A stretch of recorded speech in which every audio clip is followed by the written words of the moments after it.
I got a text from my friend and said, "Hey, check your email." And so I looked at my email and it said, "Congratulations, you've been selected for the 94th Academy." The first person that I called when I got my acceptance letter was my father.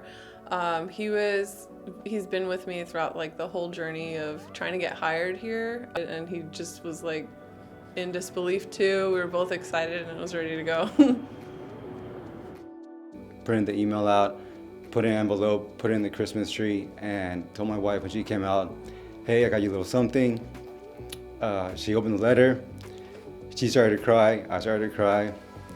I freaked out. It was awesome. I called my mom right away. We both started crying on the phone. And then I got to tell my dad. He's a big inspiration for me. Because the next day I got the email that I was in, and so of course I just went straight to her again and I was like, "Mom, I got it. I'm so excited." And it was a notification, from San Diego Fire Department saying, "Congratulations, you were selected for the 94th," and everyone in the room, including my whole family, was crying. The first person that I called when I got the acceptance letter was my wife. She was super ecstatic because she knows it's been my dream for a long time. When I went inside, then it was a whole mess of it, telling everybody, and everyone was so excited. The kids were jumping up and down. It was an awesome moment. And I was so stoked. My hands started shaking, and I had to hand my phone over to my friend to finish reading the email. But yeah, my sister, she was my first phone call, and she was so ecstatic. We sat there and both cried on the phone for a little bit, and we're on FaceTime, ugly crying. I let them know, but I held off on the celebration because I have a lot of friends who went through the academy and I knew just how hard it was. So from there it was just getting ready, spiels, practicing, and getting ready for the grind. Right before I step into the academy, I chug a Red Bull, get ready for the day. Don't really eat breakfast because I don't want to throw up during Code 9. And the grinder was when all of us were out in our boots and full turnouts running just drill after drill after drill. Getting up in the morning, long days, All your time will be dedicated to learning skills, reading chapters, doing everything you have to know to be successful, and that's what you have to do if you want to become a San Diego firefighter. I definitely did not have a moment of spare time, because I was studying. It was like super structured, and yeah, every minute was for this academy. The hardest thing is your mind doesn't really leave the academy. I'm constantly thinking about the schedule. I'm constantly thinking about the evolutions coming up. Going home knowing that I had to study, eat, and go to sleep and get right back to it. Be able to be mentally tough and get through is something that you have to find out within yourself every single day, and you can rely on your academy mates, and as long as you just keep a good positive attitude and work hard, the light's at the end of the tunnel. You just got to keep pushing. Every day it was just, that reminder at the back of my head to just keep pushing through, even when it's tough.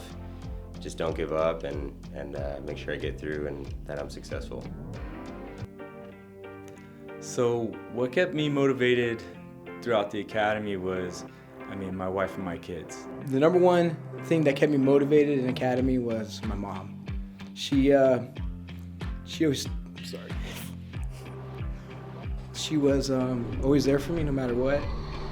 Since day one when I was a cadet, she would pick me up every day. Always printed anything I needed printed, and still to this day she still does the same. She doesn't pick me up anymore. My wife, my two boys, I promised them that they're gonna see me as a San Diego firefighter. When times got tough, I would think about my family to get me motivated through the day. It was tough spending time away from them, but I knew in the end it would all be worth it. What kept me motivated was faith, family, friends, my girlfriend, and really my academy mates. My motivation for this entire academy was my mom. She's been through this 59th Academy. Every time I ran, every time we did a workout, I would see her in spirit and tell me, just keep going, one more rep.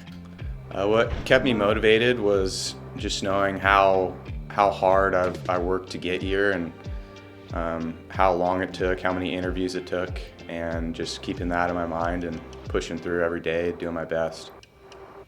And being able to join the cadet program. So I was able to become a part of the department and have so much pride in that already, so that by the time that I was ready to get hired and start my career, this was the only place I wanted to work. I knew that being a firefighter is really what I want to do, and I was going to do everything it takes to get there. So on the hard days, I just kept pushing through because there's no way I was going to give up. It was definitely worth it, and you just have to keep telling yourself it's going to pay off. Really, what was on my mind is showing my kids that no matter how long it takes and no matter where you're at in life, is always chase your dreams. And I did that, and I finally got my shot, and that's why I'm here. And one thing that I always have in my pocket here is not only my pride card, but also my why card. It's a list of the people of why I do this and who I do it for and who I want to make proud. And I hope to make these people proud on this day today for his graduation, and I hope to continue to make them proud on the field.